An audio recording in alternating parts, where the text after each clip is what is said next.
Most people do not realize that the air is not transparent. We will use transparent sheets for our example. Also, we will use lighting gels for the water and lower water line. This will simulate the horizon the way it is on Earth. Each sheet should represent several miles. The key people need to understand is that the horizon you see is not the exact horizon. If there was no air, no water, or anything else, the horizon would be lower on a perfectly flat plane. People misuse the word vanishing point and perspective in the flat Earth movement, and here I will prove how it works. The first concept is air density. Have you ever driven on a foggy day?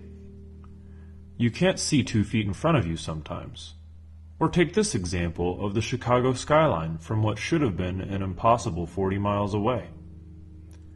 Some people ask why the buildings are cut off. But isn't it obvious? Here you can see a cloud of air. What they should have asked themselves is, why can you see the buildings at all if the Earth is not flat? Now, what is very important to understand is, air compounds. Every mile, there is more air to look through. This forms a gradient.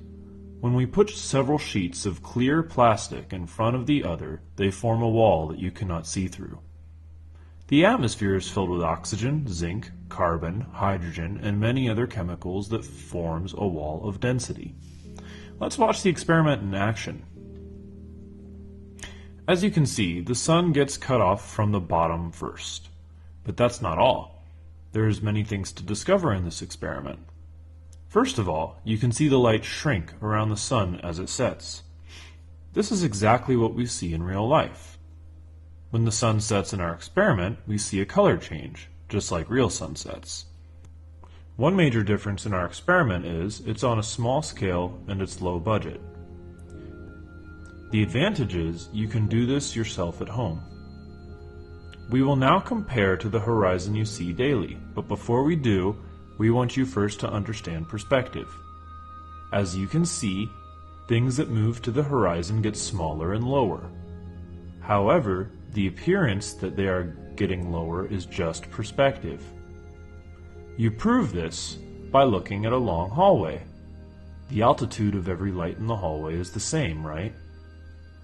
Some people think in the flat Earth that when things hit the horizon they diverge due to optics. And although that's a very interesting idea, we're only working with logical things that we can prove in an experiment. With air density, you can prove sunsets without fancy diverging lines, however true they may be. You can see in our experiment we have lower atmosphere, middle atmosphere, and high atmosphere. Did you know that the air gets thinner as you get higher? This is because of buoyancy.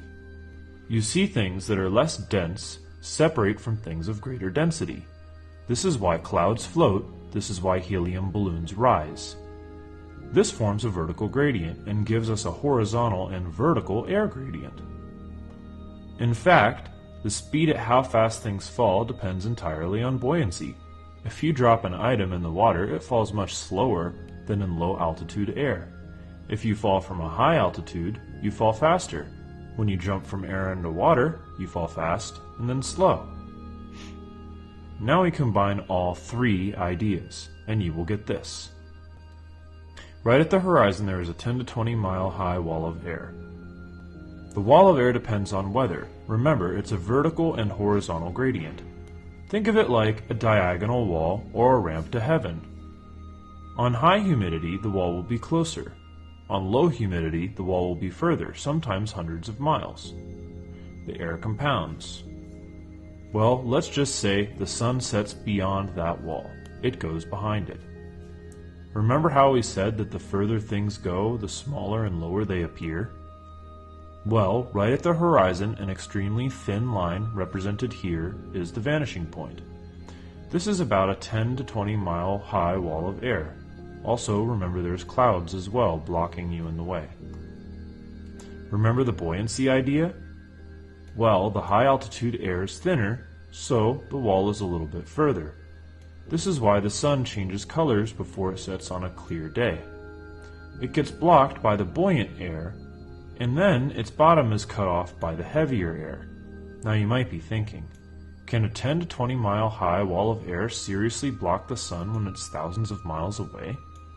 Well, of course, and here's a diagram of exactly what you're experiencing. You can see the observer and a line drawn to the horizon. The sun gets cut off when it's thousands of miles away. This isn't to scale, but you get the idea. You can even do the math for this if you like. Draw a triangle, imagine the horizon line vanishing point is about 50 to 100 miles away. Then you will see, even if the sun is high, it will fall into the horizon. In our experiment, what you won't see is how dramatic of an effect the air has on the sun. It tends to dilate the sun's diameter. This is why when you see a sunset, it doesn't shrink as much as it should. It does shrink, but it also dilates. And if you film the sunset from a high and dry altitude, it'll shrink a lot more. Including if you watch sunset time lapses from airplanes, you'll see the sun shrink.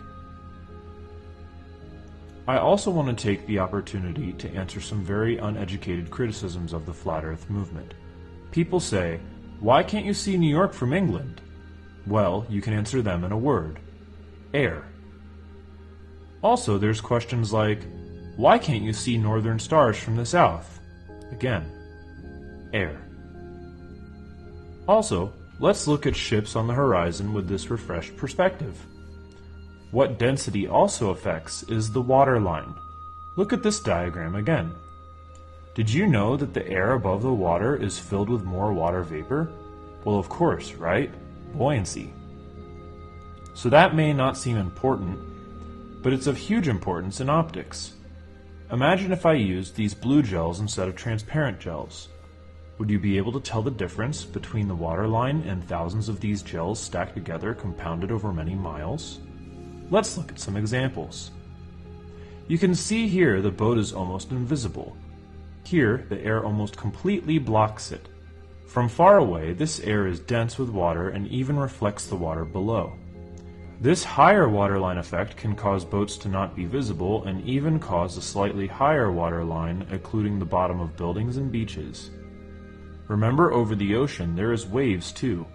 The water in the air sometimes causes a sparkling, wavy fractal pattern when you zoom in on it. This is why using examples such as the Bolivian salt flats, Mount Everest, and other land examples are in some ways better for proving that there is no curve. Since you also need to educate people on compounded water vapor. Also, the water line can cause boats to look like they are floating and other really funny visual effects. Now imagine looking at a sunset over the ocean and what all that air does to the horizon. Well, surely it would cause a vanishing point. Also, clouds compounded add to the long list of obstructions in the horizon. Again, for further research, you should look at converging and diverging lines of perspective on the horizon. Perhaps we can consider the curvature of the lens of our eye and even a camera lens as well to play into this. The sunset we see on the Earth matches one on a flat Earth because of the diameter change of the sun, the shrinking light of the sun, and the sun's path in the sky. However, there are already so many videos debunking a round Earth and proving a flat one, and if you have seen this video up until this point, I would love it if you would do more research on the subject. When searching for the truth, it doesn't matter if the world disagrees with you. If you are right, you are right, and the truth will set you free. Sheep follow the government blindly. Nobody listens to the black sheep because the black sheep is not in a position of authority. But the black sheep sees something, doesn't he?